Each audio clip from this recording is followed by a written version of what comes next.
Hi friends, ഇന്നത്തെ എൻ്റെ വീഡിയോയുടെ സ്പെഷ്യാലിറ്റി ഇന്നത്തെ ഹോം മെയ്ഡ് പിസ്സ ഉണ്ടാക്കാൻ പോണത് എൻ്റെ ഹസ്ബൻഡും എൻ്റെ മോനും കൂടിയാണ് കേട്ടോ. എങ്ങനെ ഉണ്ടാക്കണമെന്ന് നോക്കാം. ഇതിന് നമ്മൾ യൂസ് ചെയ്യുന്നത് ബ്രെഡാണ് കേട്ടോ. നമ്മൾ ബ്രെഡിൻ്റെ എഡ്ജസ് കട്ട് ചെയ്ത് മാറ്റുന്നു ആദ്യം തന്നെ. അത് കഴിഞ്ഞ് എല്ലാം കൂടി ഒരുമിച്ച് സ്മോൾ സ്ക്വയർ ക്യൂബ്സ് ആയിട്ട് കട്ട് ചെയ്യുന്നു.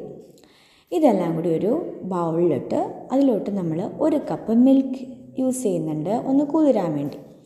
നമ്മൾ ഇതിന് യൂസ് ചെയ്യുന്ന അടുത്ത ഇൻഗ്രീഡിയൻറ്റ് എഗ്ഗാണ്. ഇതിൽ നമ്മൾ 2 എഗ്ഗ് എടുത്ത് അത് നല്ലോണം ബീറ്റ് ചെയ്ത് അതിൻ്റെ ഒപ്പം തന്നെ ഇട്ട് നമ്മൾ ബ്രെഡും മിൽക്കും എഗ്ഗും ആ ഒരു മിക്സ് നമ്മൾ സ്മാഷ് ചെയ്തെടുക്കുന്നു. നമ്മൾ ഇതിനകത്ത് 2 കളർ ക്യാപ്സിക്കം യൂസ് ചെയ്യുന്നുണ്ട്, റെഡും ഗ്രീനും. ഇത് നമ്മൾ ചെറിയ പീസസ് ആയിട്ട് കട്ട് ചെയ്ത് മാറ്റുന്നുണ്ട്. ഇതിൽ നമ്മൾ ആകെ 1 സവാള മാത്രമാണ് യൂസ് ചെയ്യണം കേട്ടോ. അതും നമ്മൾ ചെറിയ പീസസ് ആയിട്ട് കട്ട് ചെയ്തെടുക്കും.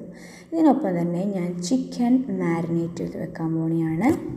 ചിക്കൻ മാരിനേറ്റ് ചെയ്യാൻ വേണ്ടി ഞാൻ 1/2 ടീസ്പൂൺ മഞ്ഞൾപ്പൊടി, 1/2 ടീസ്പൂൺ മസാലപ്പൊടി, 1 ടീസ്പൂൺ മുളക് പൊടിയും കുറച്ച് ആവശ്യത്തിന് ഉപ്പും കൂടിയിട്ട് നല്ലോണം മിക്സ് ചെയ്യും. എന്നിട്ട് നമ്മൾ മാറ്റി വെക്കും. നമ്മളിതിനകത്ത് തക്കാളി വട്ടം അരിഞ്ഞ് വെക്കുന്നുണ്ട്. നമുക്കിനി പിസ്സയുടെ ടോപ്പിങ്സിന് വേണ്ടിയുള്ള ചിക്കൻ ഫ്രൈ ചെയ്തെടുക്കാം. അതിനൊരു പാനിൽ സൺഫ്ലവർ ഓയിൽ ഒഴിച്ചിട്ട് നമ്മൾ ഓൾറെഡി മാരിനേറ്റ് ചെയ്ത് വെച്ച ചിക്കൻ പീസസ് സ്പ്രെഡ് ചെയ്ത് പാർഷ്യലി ഫ്രൈ ചെയ്തെടുക്കാം. ചീസ് ഇല്ലാതെ എന്ത് പിസ്സ അല്ലേ? ശരിക്കും നമ്മൾ ഈ പിസ്സയിൽ മോസറെല്ല ചീസാണ് യൂസ് ചെയ്യണത്. പക്ഷേ എനിക്ക് അവൈലബിൾ ആയിട്ടുള്ളത് ഉണ്ടായിരുന്നത് നോർമൽ ചീസാണ്. അപ്പം ഞാനിതിൽ നോർമൽ ചീസാണ് യൂസ് ചെയ്തിരിക്കുന്നത് കേട്ടോ. നമ്മൾ ഇനി ബേസ് ഉണ്ടാക്കണം. പിസ്സയുടെ ബേസ് ഉണ്ടാക്കാൻ നമ്മൾ ഓൾറെഡി മിക്സ് ചെയ്ത് സ്മാഷ് ചെയ്ത് വെച്ചേക്കണം ആ ബ്രെഡ്, മിൽക്ക്, ഒരു പിഞ്ച് സോൾട്ട്, ആ കോമ്പിനേഷൻ, ആ ഒരു മിക്സ് നമ്മൾ സ്പ്രെഡ് ചെയ്യണം. പാനിൽ സ്പ്രെഡ് ചെയ്യാം. നമുക്കറിയാം പിസ്സ നല്ല റൗണ്ട് ഷേപ്പിലാണ് ഇരിക്കുന്നത്.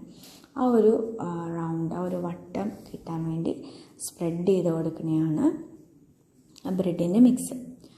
നല്ലോണം സ്പ്രെഡ് ചെയ്യുക. ആ ഒരു ഷേപ്പ് നല്ല രീതിയിൽ ആ ഷേപ്പായി കഴിയുമ്പോഴത്തേക്കും നമ്മൾ പാൻ മൂടി വെച്ചിട്ട് ഒരു 5 മിനിറ്റ്സ് സിമ്മിൽ വേവിക്കും. സിമ്മിൽ വേവിച്ചിട്ട് നമ്മളതിൻ്റെ ബേസ് ഒന്ന് കുക്കായി വരുമ്പോഴത്തേക്കും ഒരു പ്ലേറ്റിൽ നമ്മളത് മറിച്ചിടും.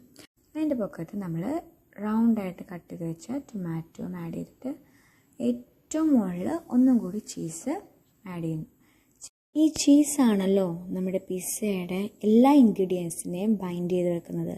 എന്നിട്ട് നമ്മൾ എന്ത് ചെയ്യും, ഏറ്റവും പൊക്കത്ത് ഓർഗാനോയും കൂടിയിട്ട് കുറച്ച് നേരം കൂടി കുക്ക് ചെയ്യും. ചീസ്